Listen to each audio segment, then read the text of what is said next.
지난 주일에는 교회 전체의 모습이 이렇게 되어야 한다고 명하는 베드로전서 3장 8절, 9절 말씀을 함께 들었습니다. 8절에 따르면 교회 전체는 안으로는 한 마음으로 연합되어 있어야 하고 고통을 함께 나누는 자세가 있어야 하고 형제 사랑이 있어야 합니다. 또한 자비심이 있어야 하고 모두가 겸비하여야 합니다. 이런 5가지 덕목을 갖춘 교회가 되어야 합니다. 또한 9절에 따르면 이 9절 말씀이 바로 이 편지를 쓰는 주된 목적이기도 한데요, 교회 전체는 교회 안에서든지 교회 밖에서든지 악을 악으로 갚지 않고 도리어 축복하는 자세를 견지하라 합니다. 하나님께서 우리를 자녀로 부르신 목적은 이 악한 세상에서 이러한 교회, 이러한 신자들이 되도록 하시려는 것이라 합니다. 우리를 부르신 가장 궁극적인 목적은 이러한 말씀대로 사는 교회로 하여금 장차 하나님 아버지의 나라에서 영원하고 거대한 복을 상속받게 하시려는 것이라 합니다. 그러니 하나님의 말씀에 힘써 순종하는 교회의 미래는 밝고 영원히 복됩니다. 이어서 사도는 10절로 12절에서 석절에 걸쳐 비교적 길게 구약성경 시편 34편을 인용합니다. 이미 권위가 확립된 구약성경 말씀으로 자신이 방금 교회에 명한 9절의 말씀이 참임을 확실하게 입증하려고 하는 것입니다. 앞에서 이미 살펴본 베드로전서 2장 3절에 너희가 주의 인자하심을 맛보았으면 그리하라 하는 말씀도 이 시편 34편 8절에 너희는 여호와의 선하심을 맛보아 알지어다 하는 말씀을 약간 변용해서 인용한 것이었지 않습니까? 그래 오늘 본문으로 이 시편 34편 8절부터 읽은 것입니다. 이 2장에서는 시편 34편을 간접적으로 인용했다면은 여기 3장에서는 같은 시편을 직접적으로 길게 인용하는 것입니다. 사도가 이 시를 인용해서 말하려는 요점은 영원하고 복된 생명을 누릴 신자라면은 하지 말아야 할 것이 있고 해야 할 것이 있다는 것입니다. 10절, 11절 말씀이 그것입니다. 그러므로 생명을 사랑하고 좋은 날 보기를 원하는 자는 혀를 금하여 악한 말을 그치며 그 입술로 거짓을 말하지 말고 악에서 떠나 선을 행하고 화평을 구하며 그것을 따르라 합니다. 하나님과 함께하는 복되고 좋은 날들이, 그 좋은 날들을 지금 이 땅에서부터 영원한 그 나라에 이르기까지 길이 누리시기를 바라십니까? 그렇다면 반드시 하지 말아야 할 것들이 있습니다. 10절 말씀대로 자기 혀를 금하여 악한 말을 그치며 그 입술로 거짓을 말하지 않는 것입니다. 이게 다 말과 관련되어 있지 않습니까? 교회의 신자는 악한 말이나 거짓말을 해서는 안 됩니다. 자기 입을 단속하지 않으면 안 됩니다. 그런데 사도가 왜 이런 구절을 인용하여 교훈하는 것이겠습니까? 그 당시 교회의 신자들이 사회에서 악한 말과 거짓된 비방을 많이도 듣고 있기 때문입니다. 그럴 때 9절에서 이미 교훈한 대로 악을 악으로, 욕을 욕으로 갚지 않도록 자기 입을 단속하지 않으면 안 된다, 그 말입니다. 맞대어 상대방을 비방하는 악한 말을 해서는 안 됩니다. 그러니 교회를 공격하는 적대적인 세상 사람들을 향해서도 비방하는 악한 말이나 사실을 과장하는 거짓말을 하지 말아야 한다면은 교회 안에 있는 형제 자매들을 향해서는 더 말할 나위도 없는 것입니다. 그래 사도는 이미 2장 1절에서 모든 악독과 모든 기만과 외식과 시기와 함께, 그 다음 말이 뭐예요? 모든 비방하는 말을 버리라고 명한 것입니다. 이처럼 영원하고 복된 생명을 누리기 위해서 하지 말아야 할 것이 있는가 하면 반대로 꼭 해야 할 것도 있습니다. 그것은 11절 말씀대로 악에서 떠나 선을 행하고 화평을 구하며 그것을 따르는 것입니다. 악에서 떠나 선을 행하라는 것은 이 문맥에 따르면 맞대어 비방하는 악을 떠나서 도리어 상대방이 잘 되도록 위하여 기도해주고 복을 빌어주는 선을 행하라, 그 말이겠습니다. 나를 적대적으로 대하는 사람이나 그 집안에 친절을 베푸는 선을 행하라는 것입니다. 그러니 이 시편 말씀이나 이 시편을 인용하는 베드로 사도의 이 말씀에 순종하는 길은 그저 화가 나도 꾹 참고서 소극적으로 비방하는 말을 안 하고 침묵을 지키면 그것으로 다 되는 게 아닙니다. 적극적으로 내가 해야 할 것도 있는 것입니다. 힘써 평화를 추구해야 하는 것이고 그 평화의 길을 계속 걸어야 하는 것입니다. 그러니까 이러한 말씀은 그리스도께서 산상보훈에서 가르치신 대로 천국 백성, 하나님 나라 백성은 어떠한 사람인가 할 때 마음이 청결한 자요. 왜냐하면 악에서 떠나 거짓말을 안 하니까요. 또한 긍휼히 여기는 자요. 왜냐하면 선을 행하니까요. 또한 화평하게 하는 자라는 말씀과 같은 것입니다. 화평을 구하며 그것을 따르니까요.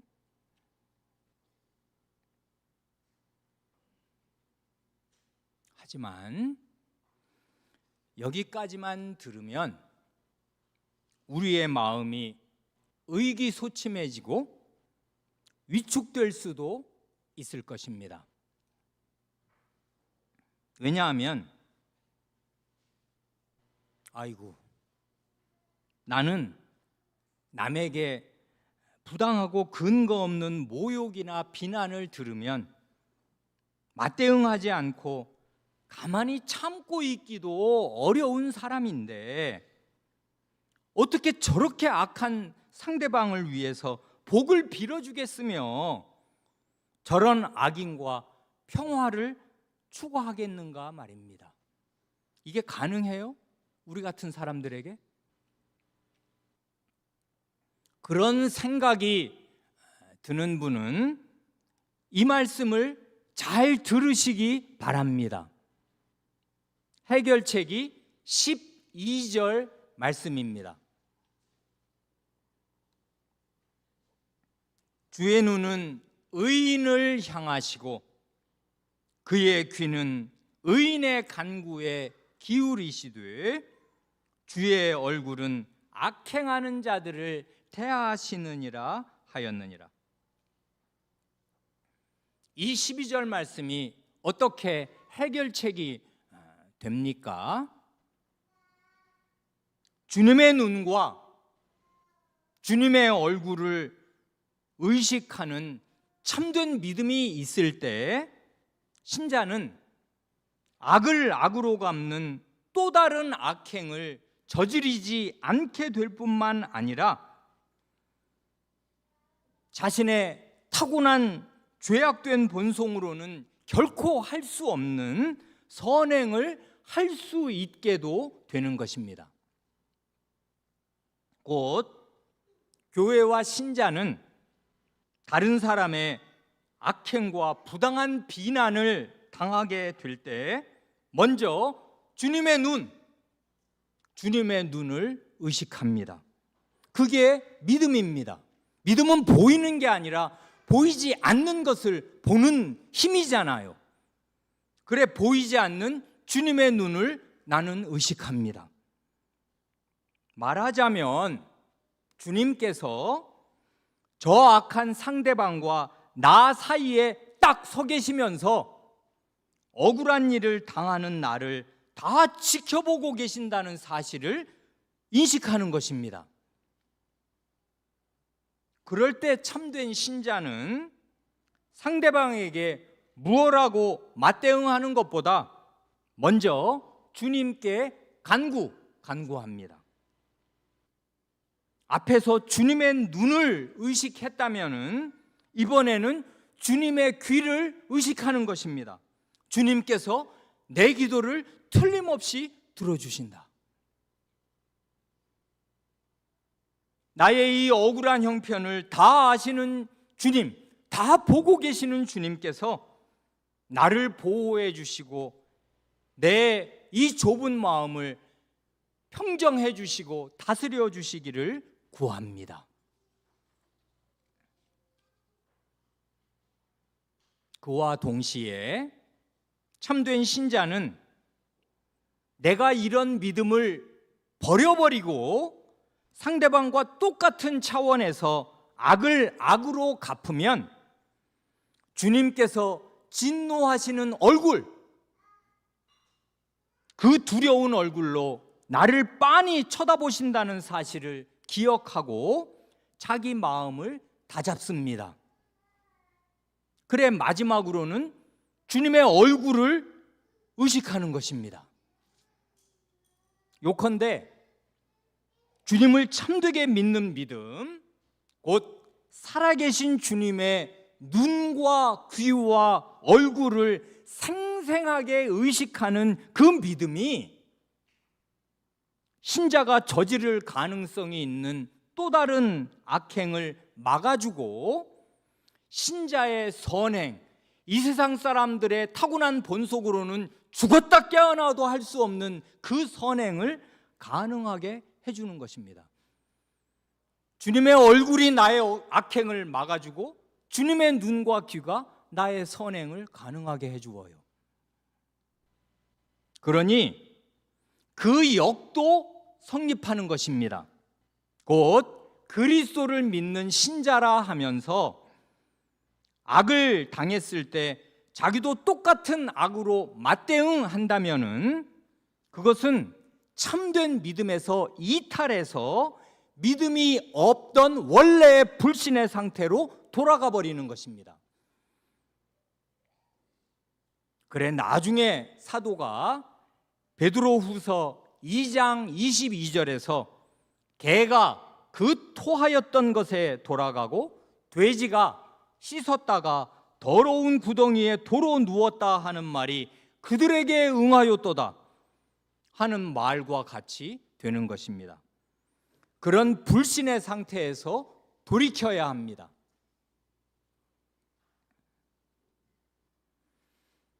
베드로 사도가 이렇게 시편 34편을 인용하는 것은 뜻깊은 일입니다. 사도는 말하자면 이 시편의 배경과 상황까지 함께 인용하는 것처럼 보입니다. 왜냐하면 이 시편 34편의 전체 배경이 고난, 곧 구약 교회 안과 밖에서 절체절명의 어려움에 빠진 시인의 고난이기 때문입니다. 구약 교회 안에서는 근거 없는 시기심과 증오심에 눈이 멀어 미쳐 날뛰는 왕 사울이 온갖 악선전을 하면서 군대를 동원해서 다윗을 잡아 죽이려고 합니다. 그래 목숨을 부지하려고 블레셋 방백에게 도망쳤습니다마는 그곳은 사실 호랑이 굴이었습니다. 그래 거기에서 다시 도망쳐서 가까스로 살아난 다윗이 지은 시가 바로 이 시편 34편 아닙니까? 그러니 이 시편이나 이 시를 인용하는 베드로전서는 이렇게 말하는 게 아닙니다. 신자는 하나님이 다 지켜주시니까 극한 어려움을 겪지 않는다 하고 약속하는 게 전혀 아닙니다. 도리어 어려움 가운데 신자가 어떻게 행해야 마땅한가를 교훈하고 있습니다. 그런 말씀을 잘 들어야 해요.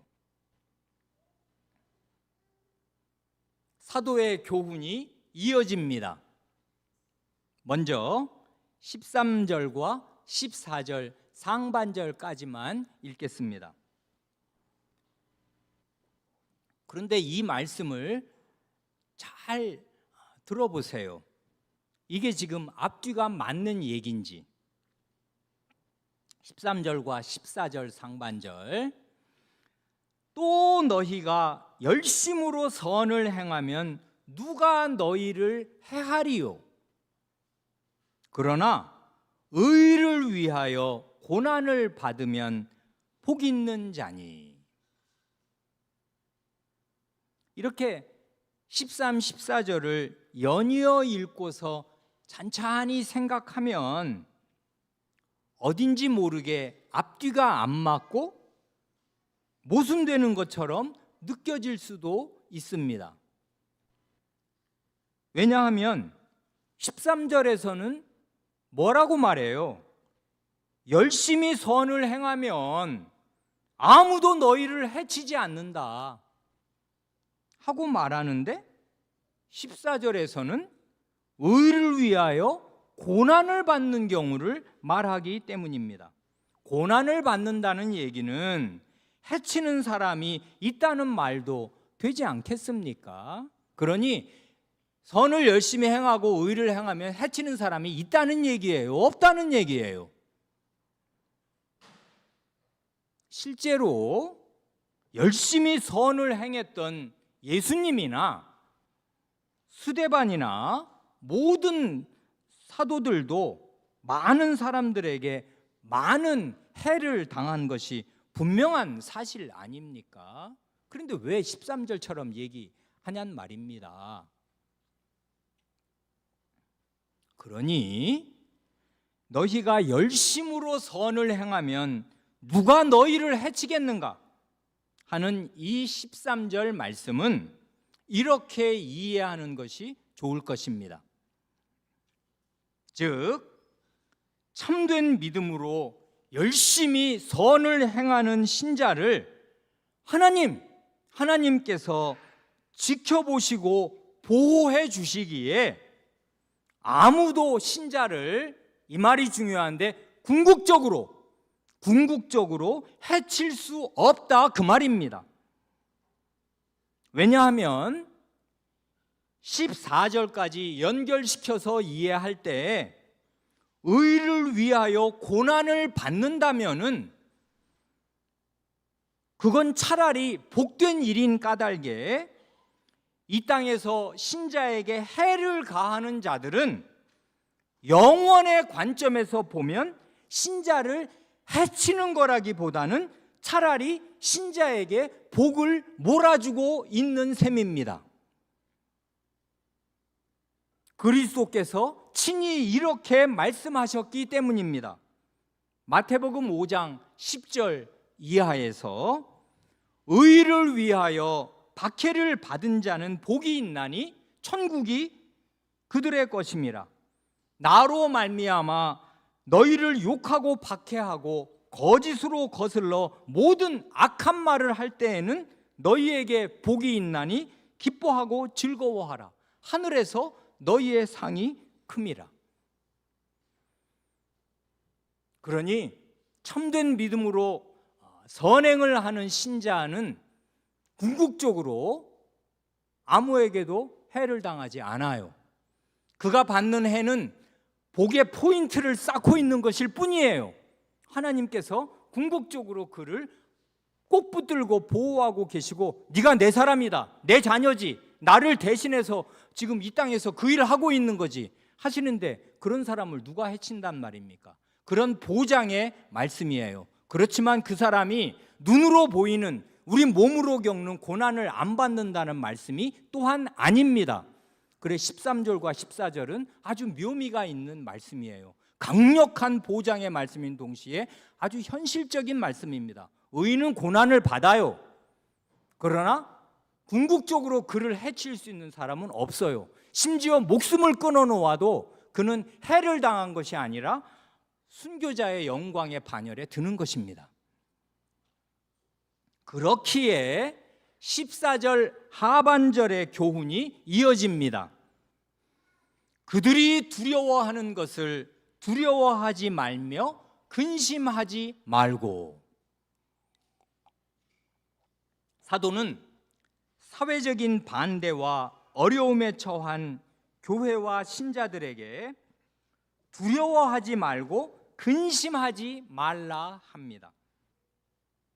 그런데요, 여기 번역에 어려운 점이 있습니다. 그들이 두려워하는 것을 옛날 개역 한글에서는 저희의 두려워함을 두려워하지 말라는 말은 조금 설명이 필요하고 달리 번역할 필요가 있겠습니다. 설명이 없으면 이 말은 뭐가 되냐 하면 그들, 교회를 박해하는 사람들 말이에요. 함부로 대하고 비방하는 말을 하고 악을 행하는 사람들, 그런 불신자들이 두려워하는, 그들이 두려워하는 게 뭔데요?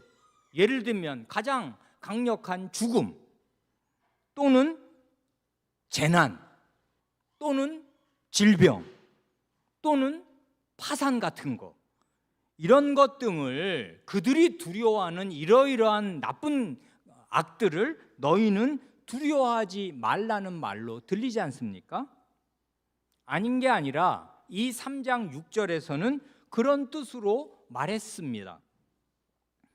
여기 믿는 신자 아내를 가리켜서 너희는 선을 행하고 아무 두려운 일에도 놀라지 아니하면, 이렇게 말하니까 이제 그때는 열심히 선을 행하면서 사람들이 두려워하는 그런 두려운 일에 놀라지 않는 그런 사람이 되어야 한다는 뜻으로 말했을 때 그때 두려운 것은 이런 것들이겠습니다.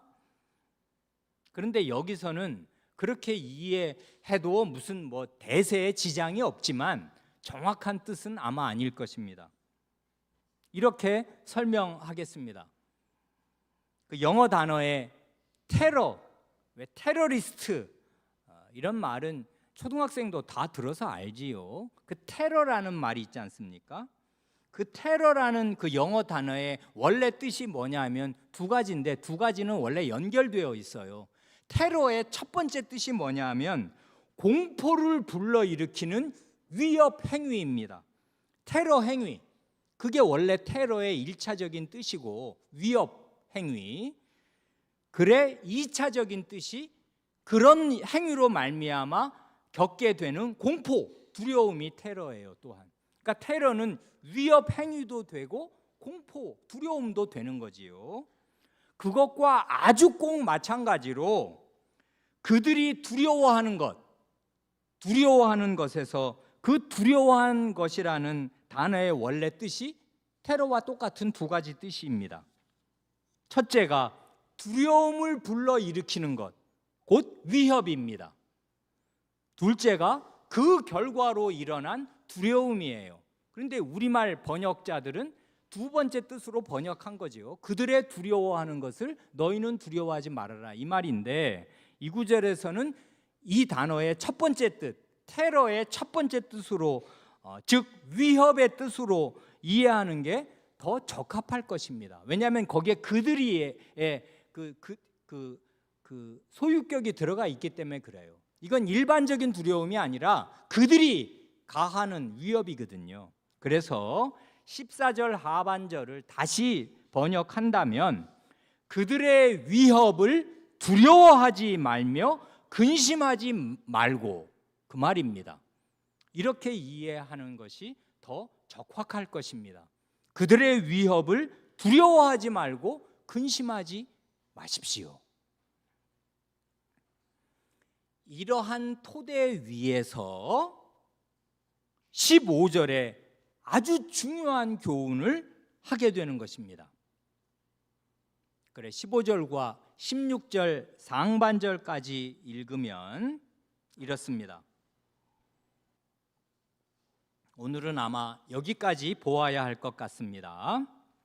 너희 마음에 그리스도를 주로 삼아 거룩하게 하고 너희 속에 있는 소망에 관한 이유를 묻는 자들에게는 대답할 것을 항상 준비하되 온유와 두려움으로 하고 선한 양심을 가지라.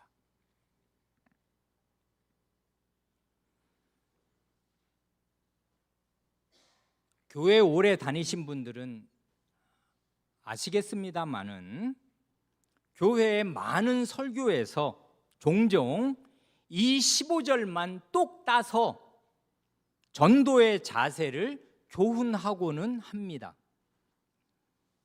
그렇게 하여도 사실 큰 문제는 없습니다. 그러나 성경의 모든 구절은 문맥, 앞뒤 문맥 속에서 이해되어야 제대로 바르게 이해됩니다.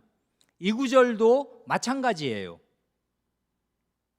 이 15절의 앞뒤 문맥은 무엇을 말합니까? 이건 그냥 밖에 나가서 전도하는 상황이 아니에요. 어떤 상황이에요? 교회와 신자가 부당한 비난과 반대를 받는 힘든 사회 환경에 놓여 있습니다. 구절처럼 악한 일과 욕을 당하는 상황입니다. 바로 앞 14절대로 의를 위하여 고난을 받는 형편입니다.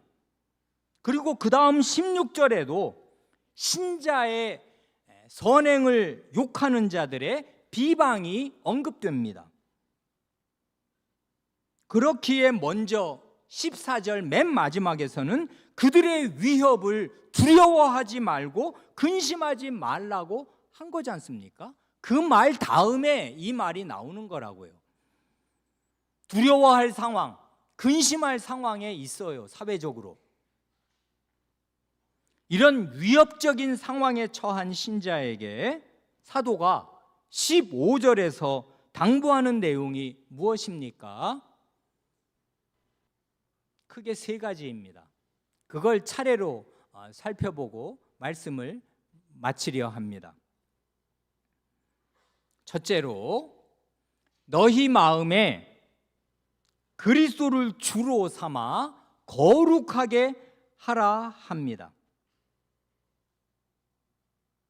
전도, 그것도 인본적인 전도만을 강조하다가는 이 구절을 읽어도 이 말씀의 중요성을 놓치기가 아주 쉬울 것입니다. 그러나 실은 이 말이 열쇠입니다.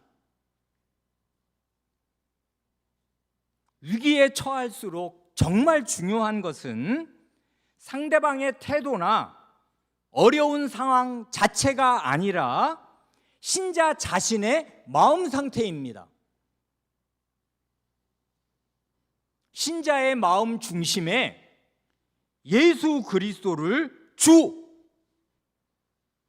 주인으로 모셔야 합니다. 그러니 상대방이나 암담한 상황이 내 마음에 주인 노릇을 하게 해서는 안 됩니다. 오직 그리스도만이 내 마음의 주인으로 계셔야 합니다.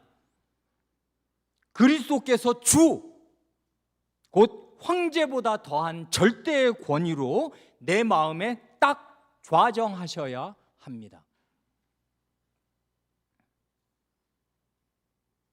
그런데요, 이 15절에서 거룩하게 하라 할 때 뭘 거룩하게 하라는 말일까요? 1차적으로는 내 마음을 거룩하게 하라는 말이 아닙니다. 거룩하게 할 대상은 뜻밖에도 주 그리스도입니다. 그래, 거룩하게 하라는 동사의 직접적인 목적어가 주 그리스도예요. 주 그리스도를 거룩하게 구별하라, 그 말이에요. 아이고 세상에, 내가 무슨 수로 거룩하신 그분을 거룩하게 하란 말이야? 그게 말이 되나? 이 말은 우리 신자의 마음에서 이 세상에 있는 모든 것이나, 그게 좋은 것이든 나쁜 것이든, 이 세상에 있는 모든 것이나 이 세상에 있는 모든 사람과는 전혀 차원이 다른 완전히 구별된 그 거룩하고 초월적인 위치에 주 예수 그리스도를 딱 모시라, 그 말입니다. 그리스도께서는 과연 만물을 그 뜻대로 통제하시고 다스리시는 대주제이십니다. 그러하신 그리스도를 그리스도답게 대접하는 게 그리스도를 거룩하게 하는 것입니다. 다른 것과 비교가 되도록 그 정도로 그리스도를 모시고 있으면 안 돼요. 여러분의 전 재산과 그리스도를 접시 저울에 올려놓고 왔다 갔다 기울게 하면 안 됩니다. 그건 그리스도를 거룩하게 모시는 게 아니에요. 그리스도를 거룩하게 하는 게 아니에요. 겨우 우리 집 아파트 전체 34평에 사십니까? 34평 아파트랑 그리스도를 재고 있습니까? 그러면 그리스도는 거룩하게 취급을 받는 게 아니에요. 거룩하게 구별된 상태로 내 마음에 계시는 게 아닙니다. 황금 덩어리로 계시는 거지. 그리스도를 구별되게 이 세상 어떤 것과도 차원이 다른 완전히 숭앙을 받아 마땅하고 전체를 지배하고 좌지우지해야 마땅할 그 완전한 자리에 모셔라, 그 말이에요. 그러므로 이 말씀에 참되게 순종하는 순간마다 곧 그리스도를 거룩하게 내 마음 중심 왕좌에 모시는 순간마다 적대감이나 근심으로 폭풍우가 휘몰아치던 내 마음은 고요하고 평온하여집니다. 내가 처한 이 억울하고 힘든 상황을 그리스도께서 모르시는 것이 아닙니다. 만유의 대주제께서는 제국의 흥망성쇠를 주관하실 뿐 아니라 참새 한 마리가 땅에 떨어지는 것도 다 아시고 허락하셔야 떨어져요. 너희는 많은 참새보다 귀하지 아니하냐 하신 그분이 이분이에요. 그리스도께서 내가 겪는 이 어려운 상황을 다 보고 계시고 다 주관하고 계십니다. 과연 이 캄캄하고 암담한 상황에서도 모든 것을 통제하는 주인은 그리스도이십니다. 상대방이 아니에요. 로마 황제도 아닙니다. 그러니 나는 다만 그리스도의 말단 종으로서 그리스도의 말씀에 순종하면 되는 것입니다. 그러면 아무도 나를 해칠 수 없어요. 그리스도의 종은 원래 건드릴 수 있는 게 아니거든요. 그래, 이 첫째가 결정적으로 중요한 것이에요. 어려움에 떨어져 있습니까? 그리스도를 여러분의 마음에 주로 삼아서 거룩하게 모시십시오. 그러면 문제는 해결된 것과 다름이 없어요. 이게 안 되니까 문제예요. 둘째로 사도가 당부하는 것은 너희 속에 있는 소망에 관한 이유를 묻는 자에게는 대답할 것을 항상 준비하라는 것입니다. 그런데 여기 말에 묘미가 있어요. 너희 속에 있는 믿음에 관한 이유가 아니라 소망에 관한 이유를 묻는다고 지금 예상을 하는 거지 않습니까? 이렇게 말하는 데는 뜻이 있습니다. 불신자들은 대개 신자들이 뭘 믿느냐, 믿는 내용에는 별 관심이 없습니다. 그런 건 알고 싶지 않습니다. 들어봐야 황당합니다. 죽은 사람이 살아나고 바다를 풍랑 치는 호수 위를 걷고 됐다, 그런 건 알고 싶지 않습니다. 그러나 신자의 마음과 생활에 나타나는 그 소망 가득한 태도, 소망스러운 태도에 대해서는 관심도 있고 궁금해하기도 합니다. 왜냐하면 불신자들이 보기에 신자들은 지지리도 가난하고 힘들게 사는데도 얼굴에 수심이 없습니다. 큰 재난이나 불행한 일을 겪고 있는데도 이상하게 의연하고 평온합니다. 그래, 도대체 그렇게 태어난 이유가 무엇인가? 믿는 구석이 어디에 따로 있는 것인가? 궁금해합니다. 그런데 여기 소망에 관한 이유를 묻는다 할 때 안 믿는 사람이 묻는 동기는 다양할 수 있습니다. 정말 궁금해서 물어보는 경우도 있겠습니다. 그러나 바로 뒤에 문맥을 보면 16절, 그리스도인들을 비방하면서 물어볼 수도 있습니다. 니까지 것들이 뭔데? 뭘 믿기에, 뭘 바라기에 지금 이렇게 사냐?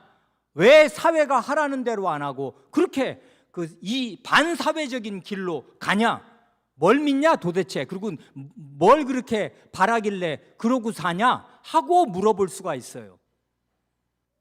가장 심각하게는 사도행전에서 사도들이 당했듯이 예수님을 바르게 믿고 따른다는 이유로 피고로 소환되어서 법정에서, 재판정에서 이런 질문을 받을 수도 있습니다. 아닌 게 아니라 여기에 대답한다는 말, 소망에 관한 이유를 묻는 자들에게는 대답할 것을 항상 준비하라 할 때 그 대답이라는 그 말의 원뜻이 재판정 같은 데서 자신의 입장을 변호하고 변증한다, 그 말입니다. 중요한 것은 이것입니다. 신자라면 신자답게 다른 사람이 내게 우호적이든 적대적이든 이런 질문을 할 만하게 살고 있어야 하는 것입니다. 예수님 믿은 지가 몇 년인데요? 10년, 20년, 30년, 40년이 되었는데 그 사람과 9시간씩 같이 일하는 회사 동료도 뭐 10년 동안 일을 했다고 쳐요. 그런데 하나도 안 궁금해. 그러면 똑바로 못 산 거지 않습니까? 뭐가 내 안에 있는 소망을 누가 물어야 말인데 안 물어요. 그러면 신자답게 이런 베드로전서 3장 15절 근접하지 못하게 살고 있는 거잖아요. 그렇게 살아온 거잖아요. 신자라 하면서.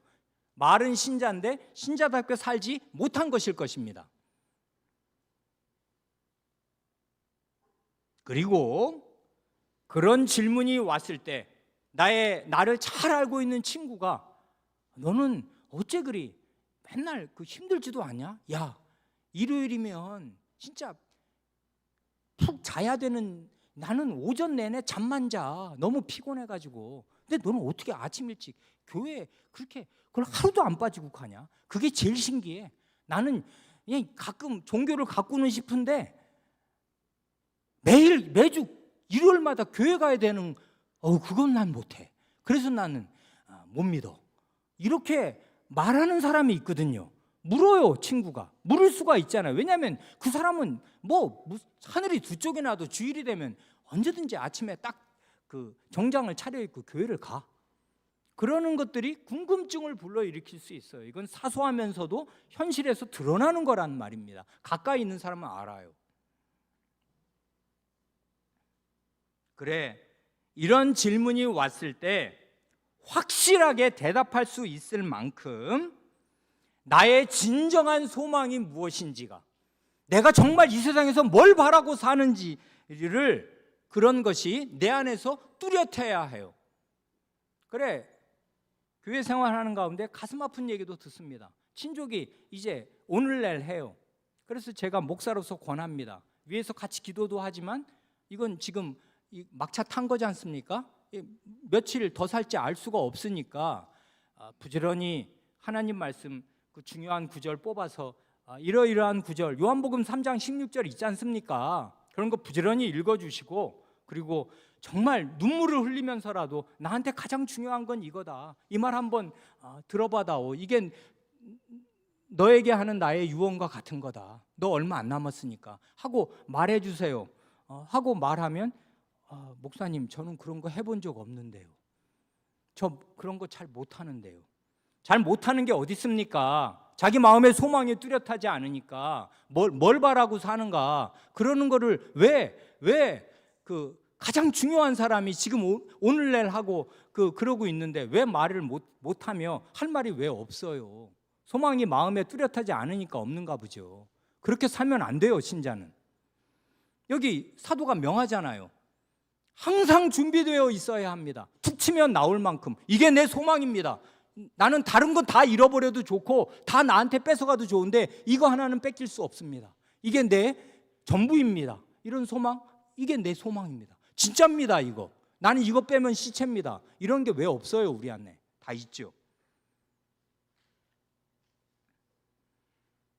요새 사람들이 흔히 말하는 이른바 버킷리스트라는 거, 그런 말들이 돌아다니대요. 버킷리스트에서 우리 중고생 여러분, 버킷이 뭔지 압니까? BUCKET. 양동이에요, 양동이. 그 말 왜 나왔어요? 옛날에 사람들이 뭘 비관해서 스스로 목숨을 끊으려고 할 때, 옛날에는 나무집이잖아요. 그러니 저기 위에 기둥에다가 동아줄을 걸어 목을 거기다가 이렇게 메고 자살을 하려고 할 때 밑에 받침대가 뭐냐면 양동이라, 버킷이에요, 버킷. 그 양동이를 거꾸로 뒤집어 놓고 밟고 올라가, 목을 걸어, 그 다음에 양동이를 차.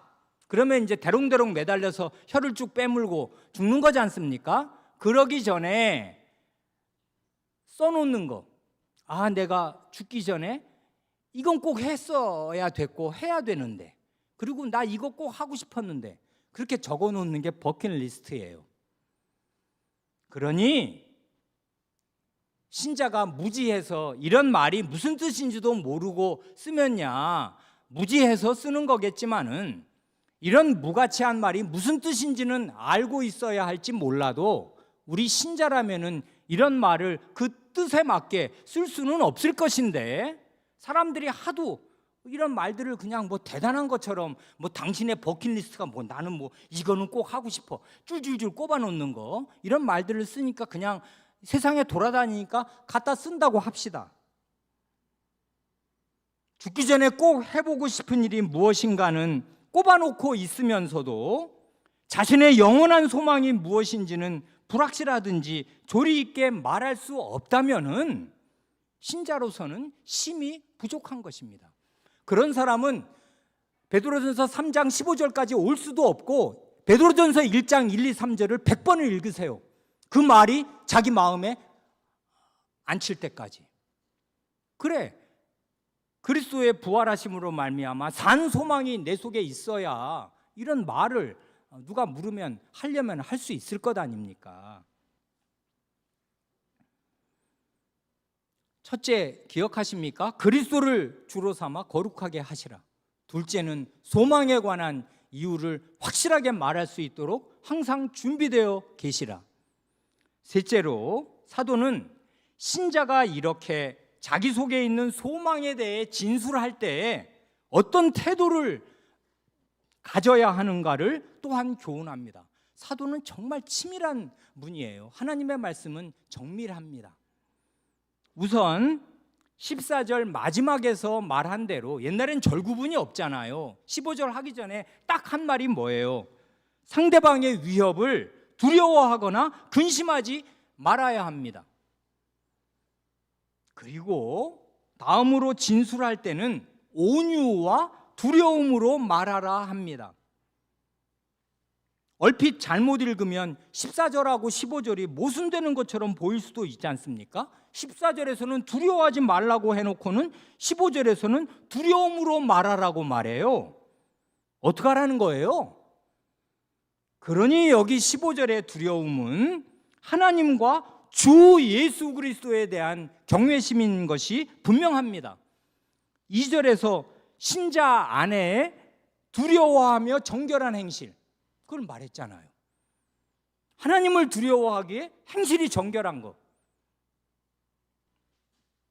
그래, 부드러운 마음이 있어야 하고 성난 마음으로 나를 그렇게 함부로 대 나도 이렇게 화가 난 채로 말한다, 그래서는 안 되고, 이런 소망에 관한 이유를 심지어 법정에서 피고로 진술할 때에도 부드러운 마음으로, 그리고 하나님을 두려워하는 해서 하나님이 앞에 계시니까 내가 여기서 악을 행하는 태도로 이 변증을 해서는 이건 다 무산시키는 거다. 이 복음의 이 중요한 대의를 무산시키는 거니까 하나님을 두려워하는 마음으로 말해라, 이 말이에요. 여기에 더해서 사도는 선한 양심을 가지라 합니다. 그러니까 이 세 가지를 쭉 이 마음의 태도를 보면 사도는 신자의 마음을 엄청 중시해요.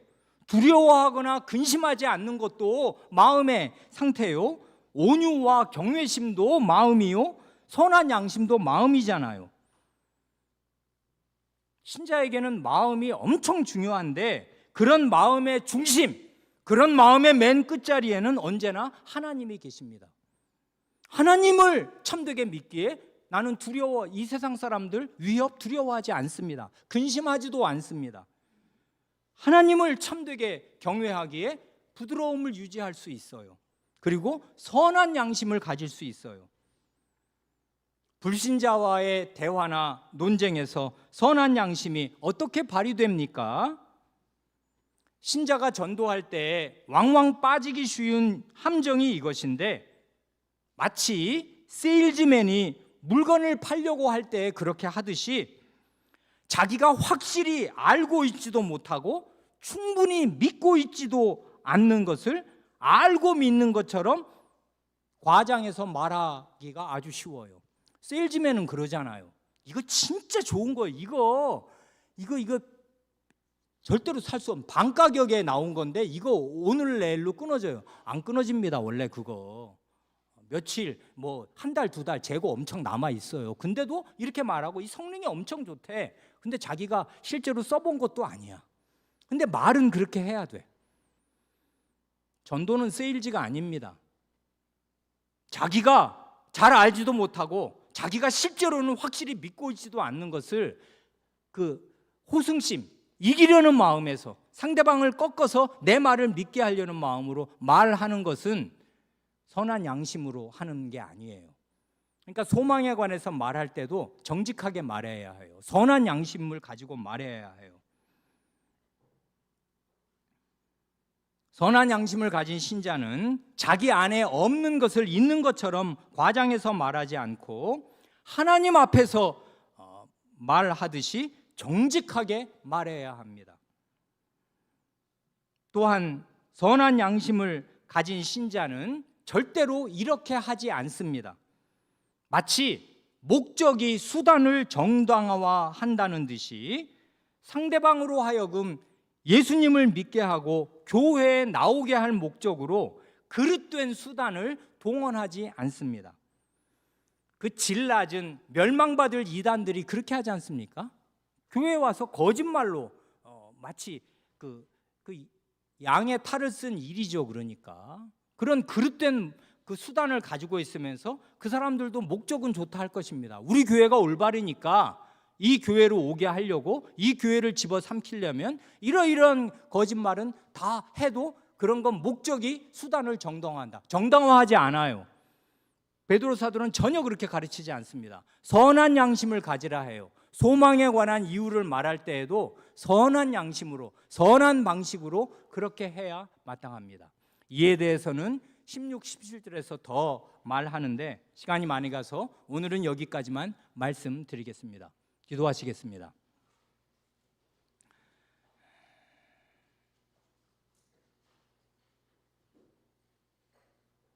하나님 아버지, 하나님께서는 하늘에 계셔도 땅에 있는 저희의 사정을 다 아시고 저희의 마음을 다 낱낱이 살피시고 꿰뚫어 보시면서 신자가 어디에서 부족함이 있고 어디에서 채워져야 하는가를 이렇게 사도를 통하여 하나님의 말씀으로 교훈하여 주십니다. 이 말씀이 저희의 마음을 스크린하고 둘러 비칠 때 저희는 참으로 부족한 것이 많고 많사오며 미치지 못하는 것이 많고 많사오며 신자라 하면서도 저희의 믿음이 어디에 있는가 생각하면 하나님 앞에서 무엇을 내놓을 수가 있겠는가, 저희 믿음이 겨자씨 한 알보다 나은가 돌이켜보지 않을 수 없는 때도 많이 있사옵니다. 주님, 이렇게 연약한 저희를 붙들어 주시고 이 말씀으로 저희의 불결한 것, 미치지 못하는 것들을 씻어주시고 채워주셔서 하나님의 자식다웁게, 하나님의 사람다웁게 참된 믿음과 참된 소망과 참된 사랑을 마음에 견지하게 하여 주시고 그런 데서 점점 더 자라갈 수 있게 하여 주시기를 구합니다.